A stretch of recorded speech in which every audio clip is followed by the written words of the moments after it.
Hey out there, guys. What's going on? This is Alan Lawson here, coming to you day 8 of my 14-day challenge. I missed a day, but I'm making it up now, and I'll continue to do videos and do day 9 later tonight.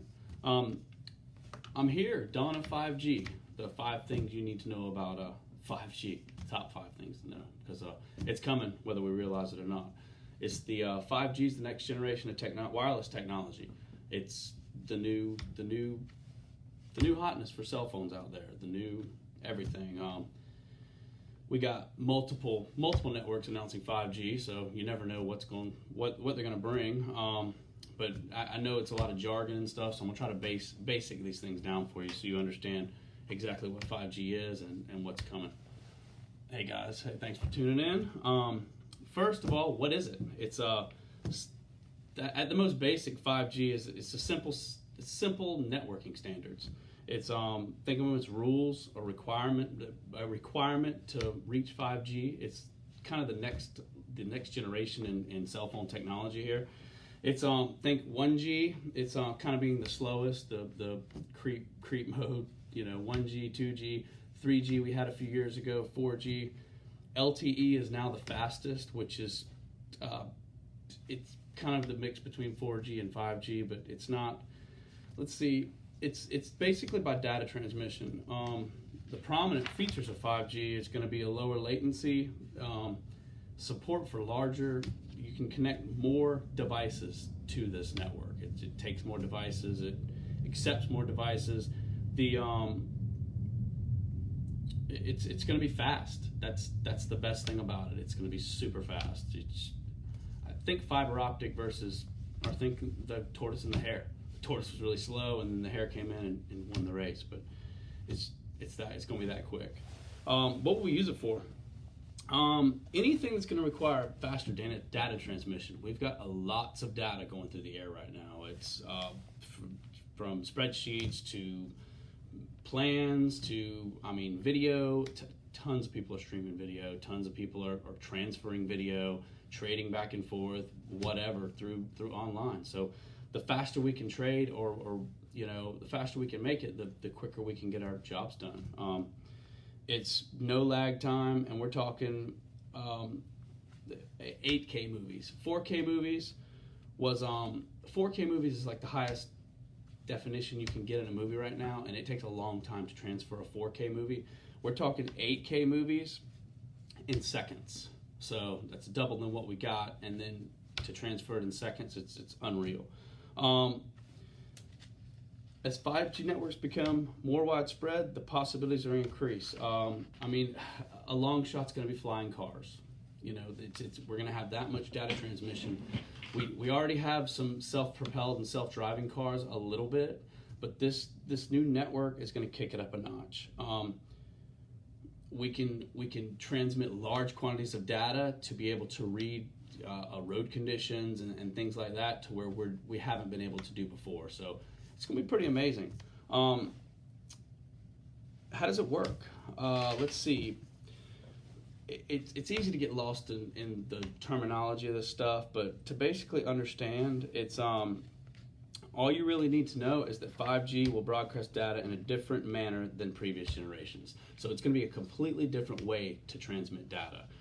That's why they've had to boost up the cell phone towers. That's why they can't just add on to the new cell phone towers. They've had to actually redesign all the towers to be able to accept 5G, because it's going to bring that much power and that much speed. Data transmitting.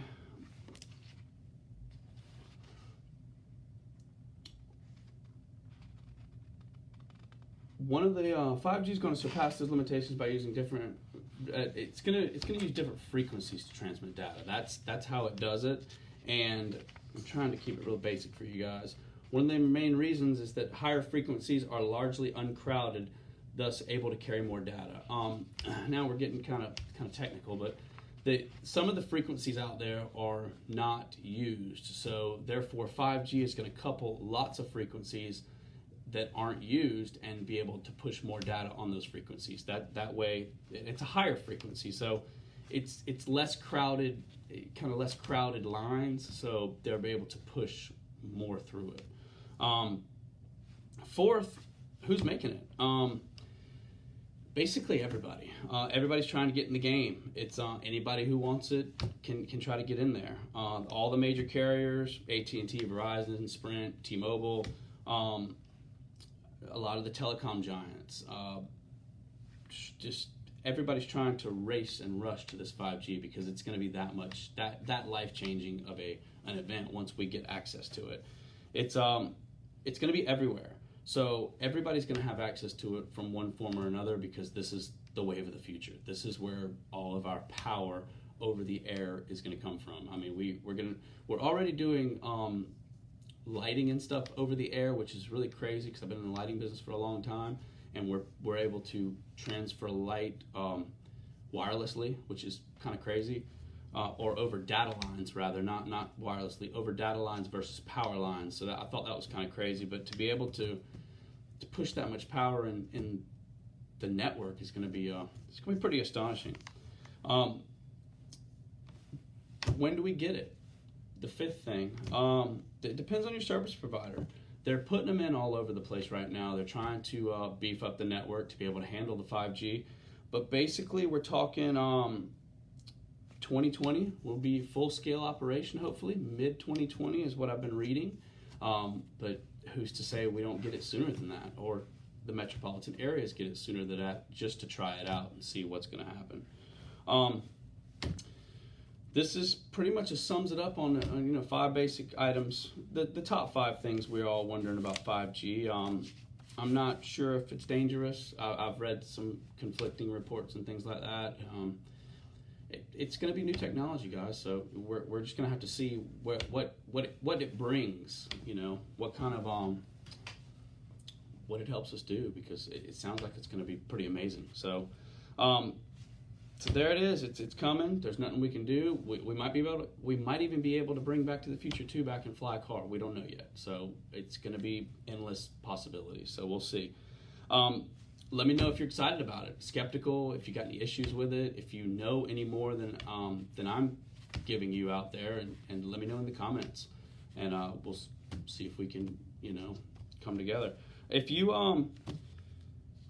I went through this, but if you want top 2 ways to convert, I know this is all around your cell phone and everything, but I've got a sheet where I read 2 of the top ways to save your battery life on your cell phone. Everybody's battery life is dying kind of quickly because we're using it for everything, streaming or whatever. But if you want the top 2 ways to conserve your battery life on your cell phone, reach out to me, shoot me a message. Let me know in the comments. I'll reply, no big deal. If you got some value out of this, leave me a comment. Let me know what's going on. Hope everybody has a great night. Thanks.